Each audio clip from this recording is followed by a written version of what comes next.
আসসালামু আলাইকুম everyone, welcome to our channel ব্যস্ত রান্নাঘর। আমরা মটরটাকে আগে ভিজিয়ে রেখেছিলাম সকালবেলা, এখন একটু নুন দিয়ে সেদ্ধ করে নেব।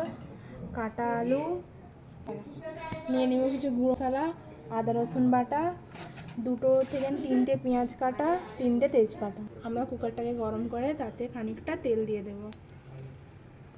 তেলটা গরম হয়ে গেলে আমরা তাতে দিয়ে দেবো পেঁয়াজ কুচি। আমরা পেঁয়াজের মধ্যে দিয়ে দেব নুনটা দিলে কি পেঁয়াজটা তাড়াতাড়ি লাল হয়ে যায়। তারপর আমরা পেঁয়াজটা হালকা একটু লাল করে নেব। একটু লাল হয়ে যাওয়ার পর এবার আমরা এতে দিয়ে দেবো একটু আদা রসুন বাটা। আদা রসুন বাটা আর পেঁয়াজটাকে আমরা একটু ভালো করে মিক্স করে নেব, যাতে আদা রসুন বাটার গন্ধটা একটু মরে যায়। এবার আমরা গুঁড়ো মশলাগুলো একে একে দিয়ে দেবো। প্রথমে দেব লঙ্কা গুঁড়ো, হলুদ গুঁড়ো, জিরে গুঁড়ো, ধনে গুঁড়ো আর 3টে। এবার আমরা মশলাতে একটুখানি পানি দিয়ে ভালো করে মিক্স করে নেব, যাতে মশলার গন্ধগুলো চলে যায়। একটু ভালো করে কষে নিতে হবে, তেলটা যেন এমনভাবে বেরিয়ে যায়।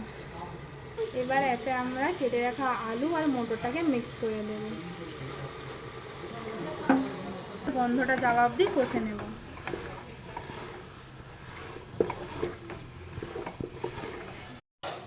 এবার আমরা এতে পরিমাণ মতন জল দিয়ে 3 থেকে 4টে সিটি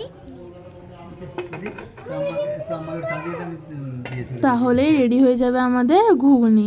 এটাকে এবার আমরা গরম গরম সার্ভ করে নেব।